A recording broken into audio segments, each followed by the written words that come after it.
tengo la extraña sensación de que me van a mandar a la loma del Órale culos, ya desperté de mi hibernación obligatoria para el descanso y reposición de ideas. Dime que no lo mandaste a chingar a su madre. De hecho hay un cómic en Chochox que lo explica.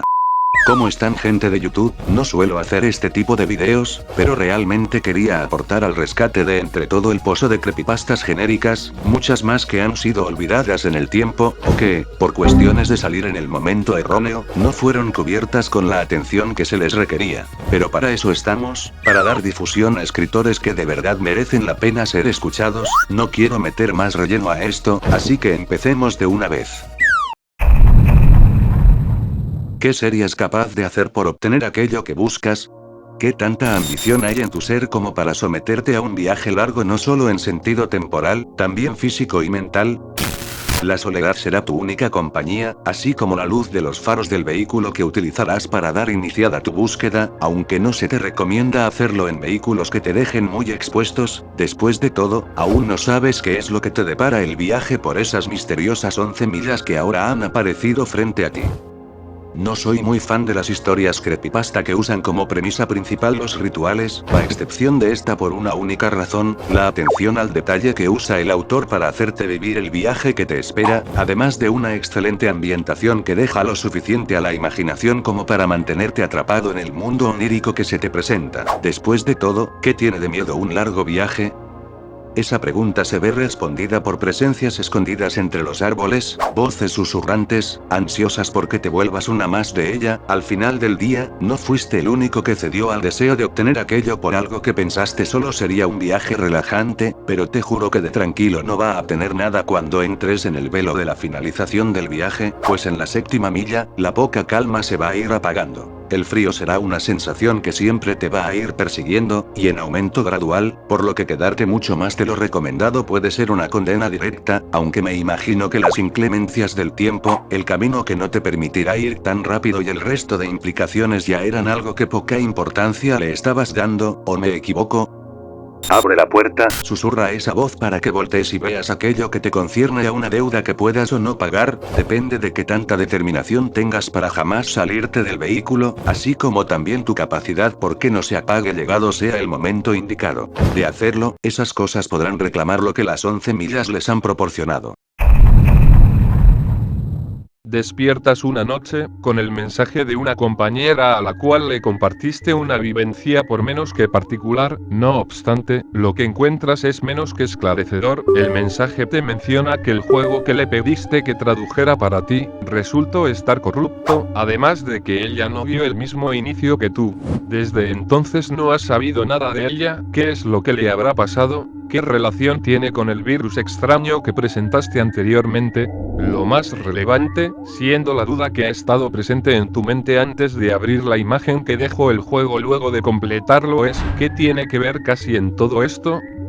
Es impresionante cómo Red Romer realizó un mundo de creepypastas interconectado con grandes resultados, pese a que tengo entendido que la sección Creepy Games será rehecha desde cero, cosa que me tiene un poco sin cuidado. Pero volviendo al tema, tuvo un gran manejo de la inmersión escrita, además del uso increíble de los vídeos para aumentar la inmersión, quizás siendo lo único reprochable el efecto de estática que usa, siendo molesto a lo largo del tiempo, pero eso ya es una cuestión de su viejo estilo de edición que afortunadamente ya solucionó. Ahora, en base a lo que viene siendo la historia, esta misma hace gala de una narrativa con una redacción buena, pudo ser mejor, ya que hay algunas partes en donde no varía mucho con el lenguaje, pero ello tiene poco valor cuando hace acto de presencia esa cosa, una cosa que es capaz de manifestarse en distintos juegos, pese a que ello debería ser imposible. Ni siquiera los emuladores se salvaron de presentar distintos efectos anómalos que van provocando el decaimiento mental de la protagonista, aquella amenaza que atormenta a Cassie en las cintas sobre su punto de vista,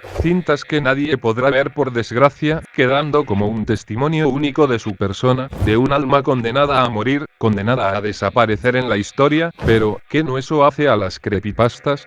No todas las historias tienen finales felices, y es hora de que aprendas por las malas que, si te toca ser el protagonista de una, no saldrás vivo por ninguna vía.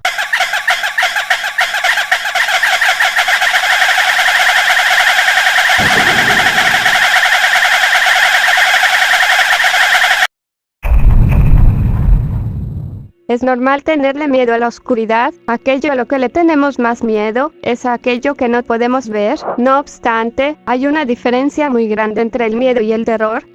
¿Cuál es la diferencia?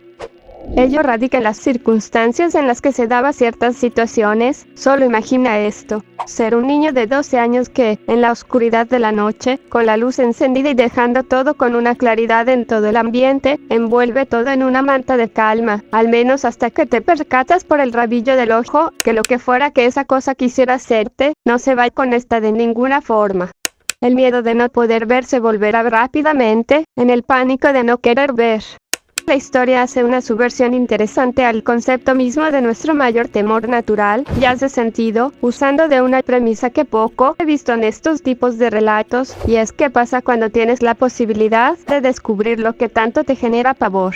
Su virtud reside en el escenario en sí, aprovechado a todo lo que da, pues la descripción de las sensaciones que el protagonista percibe cuando los monstruos tantean el terreno para hacerse a lo que fuere que querían, no hace más que poner en verdadero suspenso debido a lo detallado de lo mismo. Peca un poco con las descripciones de uno de los seres al presentar una situación algo inverosímil, pero aún con ello, el planteo de las circunstancias y posterior uso de sus recursos para brindar un giro de tuerca llamativo hacen de esta historia una de las más disfrutables. A pesar de todo ello, dudo que a partir de ahora quieras dormir con la más mínima fuente de luz encendida, claro, a menos que quieras ver aquello que busca la oportunidad de atormentarte de una vez por todas.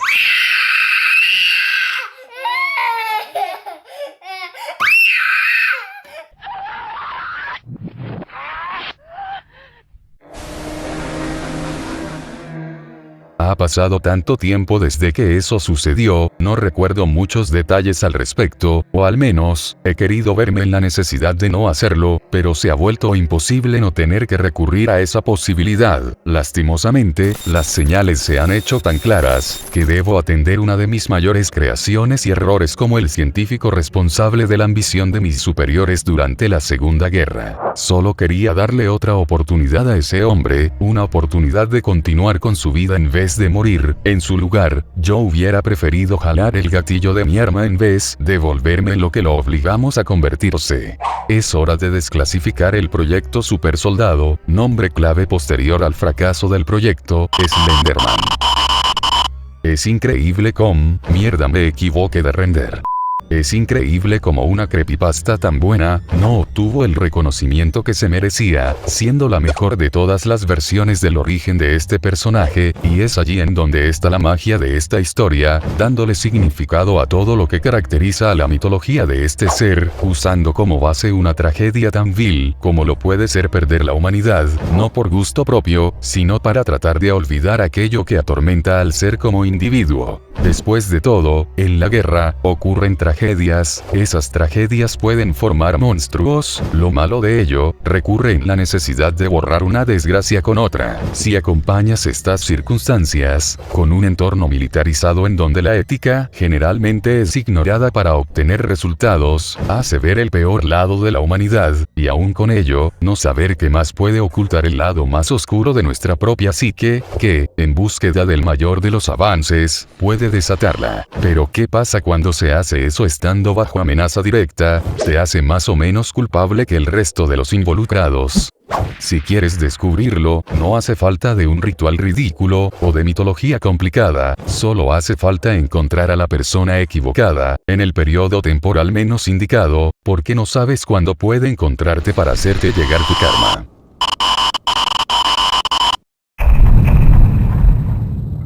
¿Qué es peor que aplicar mal la religión o a conveniencia? Formar parte de una secta donde la fe sea usada para hacer sufrir. Esta historia muestra el lado más horrible de la religión, la peor cara de la humanidad que usa la herramienta de necesidad impetuosa y religiosa para dar sentido a la vida de algunas personas. No quiero dar más detalles. Te dio flojera escribir menciones más detalladas, ¿verdad? ¿Y tú quién chucha eres? Les juro que por un segundo pensaba que se trataría de un burdo intento por imitar la premisa de la novela escrita por Vladimir Nabokov, Lolita.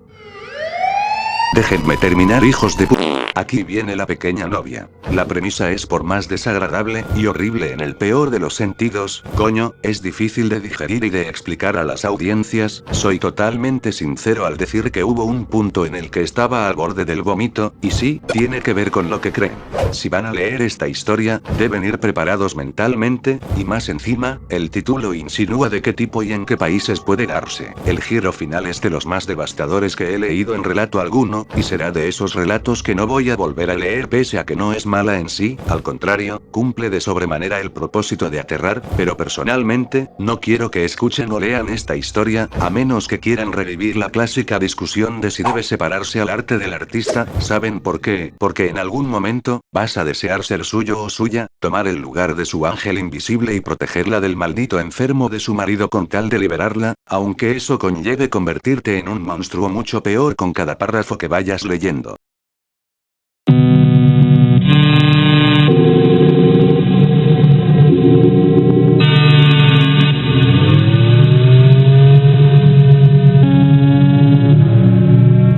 ¿Qué le interesa a la gente?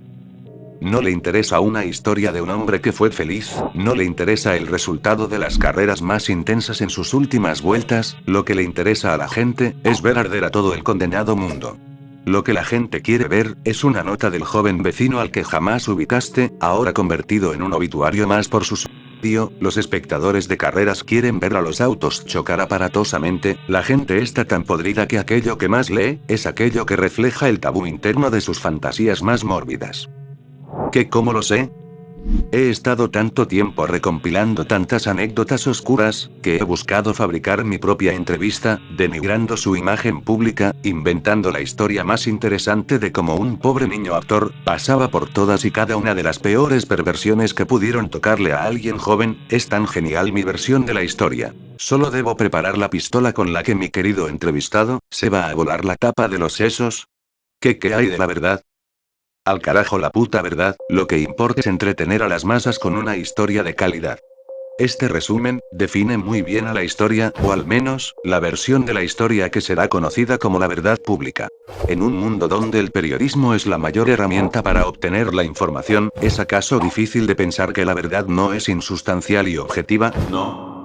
Si algo he aprendido estudiando comunicación, es que la verdad es aquella que uno conoce, tu verdad no es la misma que el vecino ha de saber, la verdad de ese vecino no es la misma que el padre del hijo molesto de tus vecinos cree que es la realidad absoluta. Y esta historia explota esta premisa por todo lo grande. La verdad no muere hasta que el dinero se pone de por medio, y uno decide caer ante la tentación que da poder tener una vida mejor, o simplemente sacar adelante a un ser querido. De cualquier forma, si tienes la capacidad de darte placeres más y más grandes, satisfaciendo a un público, ganando premios, ¿qué importa la ética del trabajo? Esto es aún más perturbador por los detalles tan escabrosos que menciona de forma inconexa, como la preparación para el clímax de una historia que finaliza con la muerte de la moral, la muerte de un perro inocente, que de no ser por la ambición, pudo ser curado desde hace mucho antes.